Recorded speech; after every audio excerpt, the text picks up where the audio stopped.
അർജുൻ കല്യാട് ഈ ഡ്രഡ്ജർ കൊണ്ടുവരിക, അതോടൊപ്പം തന്നെ അവിടെ ഈ പാൺട്യൂൺസ് കൊണ്ടുവന്നുകൊണ്ട് ഈ എക്സ്കവേറ്ററുകൾ അല്ലെങ്കിൽ മണ്ണുമാന്തി യന്ത്രങ്ങളൊക്കെ അവിടേക്ക് ഇറക്കി മണ്ണ് മാറ്റുന്നത്, അങ്ങനെയുള്ള കാര്യങ്ങളിൽ ഒരു ക്രമീകരണം ഉണ്ടാകുമെന്നാണല്ലോ സതീഷ് സെയിൽ MLA ഇന്ന് സൂചിപ്പിച്ചത്. അർജുന് മനസ്സിലാക്കാൻ കഴിയുന്നത് എന്താണ്? അടിത്തട്ടിലെ മരങ്ങളൊക്കെ ഇപ്പോൾ ഹുക്ക് ചെയ്ത് കരയിലേക്ക് വലിച്ചു കയറ്റുന്നു, അതാണ് നമ്മൾ കണ്ടുകൊണ്ടിരിക്കുന്നത്.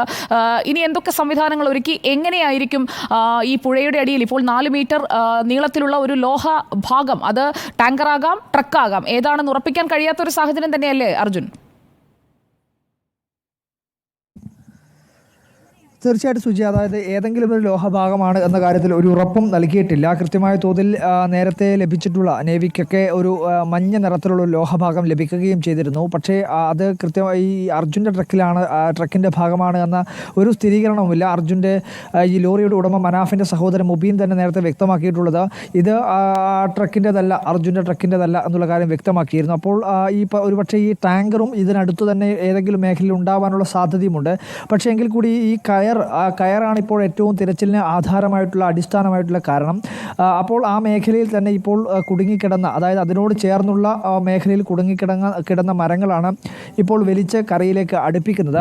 നമുക്ക് ദൃശ്യങ്ങളിൽ കാണാൻ വേണ്ടി കഴിയുന്നത് മാൽപ്പെ കൃത്യമായ തോതിൽ ചില നിർദ്ദേശങ്ങൾ നൽകുന്നുണ്ട്. ഈ ക്രെയിനിൽ നിന്നുള്ള കേബിളുകൾ ഈ പുഴയിലേക്ക് നീക്കി ഇട്ട് നൽകുന്നതും നമ്മുടെ കാഴ്ചയിൽ കാണാൻ വേണ്ടി കഴിയുന്നുണ്ട്. കൃത്യമായ തോതിൽ അവരുടെ നിർദ്ദേശാനുസരണം ഈ കരയിൽ നിൽക്കുന്ന ഈ ക്രെയിനിൻ്റെ ഓപ്പറേറ്റേഴ്സ് ഒക്കെ കൃത്യമായ തോതിൽ ഈ വടം, അതായത് ഈ ക്രെയിനിൻ്റെ കേബിൾ ഈ പുഴയിലേക്ക് ഇറക്കി നൽകുകയാണ്.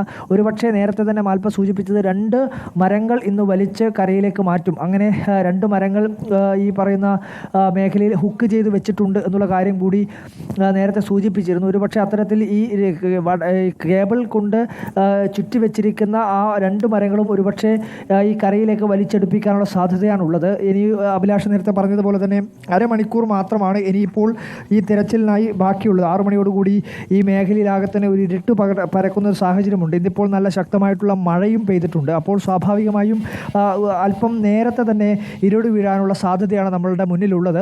അതിനു പുറമെ ഇനിയിപ്പോൾ ഒരു ഡൈവിംഗ് നടത്തി ഏതെങ്കിലും തരത്തിൽ ഈ മേഖലയിൽ ഒരു തിരച്ചിൽ നടത്തുക അസാധ്യവുമാണ്. കാരണം നേരത്തേതിന് സമാനമായ, അതായത് മുൻപ് നമ്മൾ തിരച്ചിൽ നടത്തുന്നതിന് സമാനമായ രീതിയിൽ തന്നെ നദി വല്ലാതെ കലങ്ങിയിട്ടുണ്ട്.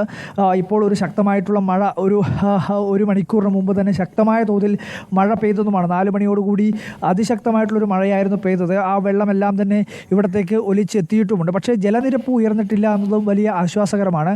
പക്ഷേ ആ സമയത്ത് പോലും ഈ കലക്ക് ഇപ്പോൾ നദിയിൽ വളരെ വ്യക്തമായ തോതിൽ നമുക്ക് കാണാനും കഴിയുന്നുണ്ട്. ഇപ്പോൾ നമുക്ക് ദൃശ്യങ്ങളിൽ കാണാൻ കഴിയുന്നത് മാൽപ്പെ ഈ പറയുന്ന നദിയിലുള്ള ബോട്ടിലുള്ളവർക്ക് ഒരു നിർദ്ദേശം നൽകുന്നത്, കൃത്യമായ തോതിൽ ചില നിർദ്ദേശങ്ങൾ നൽകുന്നുണ്ട്. ഇന്ന രീതിയിൽ ഇന്ന ഭാഗത്ത് നിന്നൊക്കെ പറയുന്നത്, ആ മേഖലയിലേക്ക് നീങ്ങാൻ വേണ്ടിയൊക്കെ പറയുന്നത് നമുക്ക് ദൃശ്യങ്ങളിൽ കാണാൻ വേണ്ടി കഴിയുന്നുണ്ട്.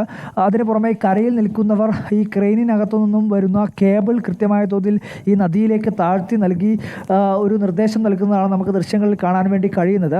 അപ്പോൾ അത്തരത്തിൽ ഈ രണ്ടാമതായി ട്രാക്ക് ചെയ്തിട്ടുള്ള ഈ മരം കൂടി ഉയർത്താനുള്ള ശ്രമമാണ് ഇതെന്നാണ് നമ്മൾ മനസ്സിലാക്കുന്നത്. അപ്പോൾ അത്തരത്തിൽ ഒരു ഉയർത്തൽ കൂടി സാധ്യമായി കഴിഞ്ഞാൽ ഒരുപക്ഷെ ആ മേഖലയിൽ ഒരുപക്ഷെ കൂടുതൽ തിരച്ചിൽ നടത്താൻ വേണ്ടി കഴിയും. കഴിഞ്ഞ ദിവസം മാൽപ്പയുടെ സംഘവും എല്ലാം തന്നെ വ്യക്തമാക്കിയിട്ടുള്ളത് ഈ പറയുന്ന പോലെ ഈ മരത്തിൻ്റെ ചില ചില്ലകളൊക്കെ ഉള്ളതുകൊണ്ട് ആ മേഖലയിലേക്കൊന്നും കടന്നു പോകാൻ വേണ്ടി കഴിയുന്നില്ല.